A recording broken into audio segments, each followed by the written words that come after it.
The Rockford IceHogs are back in action this evening and open up a home-and-home weekend set against the Chicago Wolves in their first action coming off the AHL All-Star break. Joseph Zakshesky with you, joined alongside assistant coach Jared Nightingale for the Forest City Diagnostic Imaging diagnosis of the game. And Coach Nightingale, how was your break? It's rare to have with all these reschedulings and the way the schedule has worked out so far this season to get some time off. I'd imagine that you were able to just completely shut down and rest and recuperate.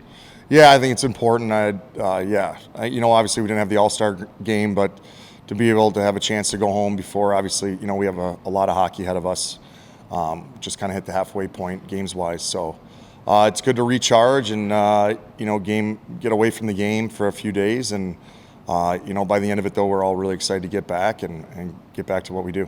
For a lot of these young players, this is the most hockey that they've ever played, really. Even going back to last year, it was only a little more than 30 games. Now you're well past 30 games, and you still got 30-plus more to go. I'd imagine for a lot of these guys still learning the ropes a little bit in terms of their professional life, this was a much-needed recharge for them as well.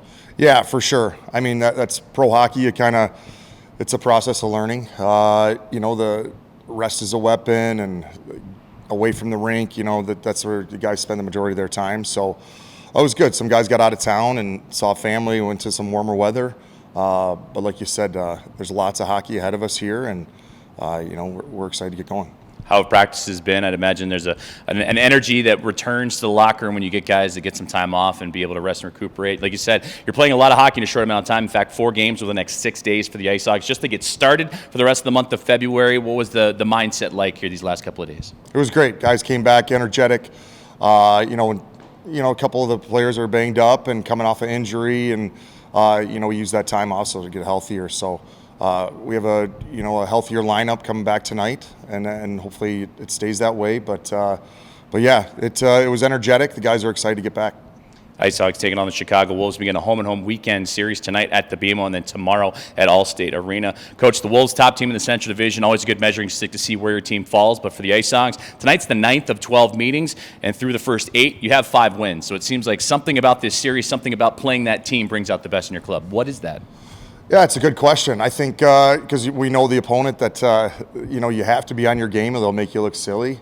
And for whatever reason, I don't know if it's it's Chicago and Rockford, and they've the rivalry, but for whatever reason, it's tight games, and we're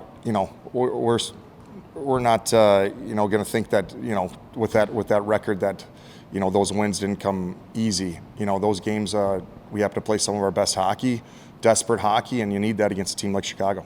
Well, speaking of games not coming easy, 1-0 shutout victory for the IceHogs the last time they saw the Wolves, and that was at Allstate Arena. Talk about putting on a defensive display against the top scorers in the American Hockey League, including Andrew Potter-Alsey, who continues to pace the league, C.J. Smith, Stefan Nason, they're in the top 5. You run the defense, you kind of take over that.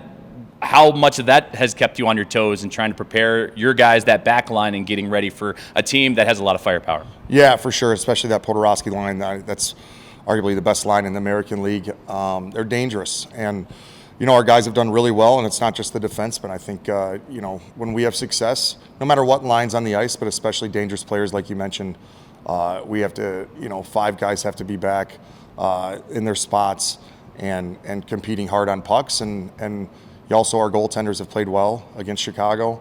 But again, it's a new page, it's a new day. We expect them to be really sharp, and we have to match that, especially here in our building. Expect to be a really good crowd tonight. Guys are excited to start off the second half on a positive note. It is the Forest City Diagnostic Imaging diagnosis of the game. IceHogs and Chicago Wolves coming in tonight. Coach Nightingale, if you had to put your finger on the pulse, what's going to be the biggest key for the IceHogs to have success this evening? I think we have to manage the puck really well. Chicago capitalizes on turnovers. To not be afraid to have 50-50 shifts. Sometimes surviving shifts and just playing really simple, can really help against a team like Chicago. And I think, like you mentioned, in the defensive zone, we need to be really sharp in our end and go from there. Coach, I appreciate your time. Good luck tonight. Thank you. Assistant Coach Jared Nightingale joining us for the Forest City Diagnostic Imaging diagnosis of the game as the IceHogs begin their home-and-home weekend against the Chicago Wolves. Let's get you back to the action. You're listening and watching Rockford IceHogs Hockey on the Hogs Broadcast Network, presented by BMO Harris Bank.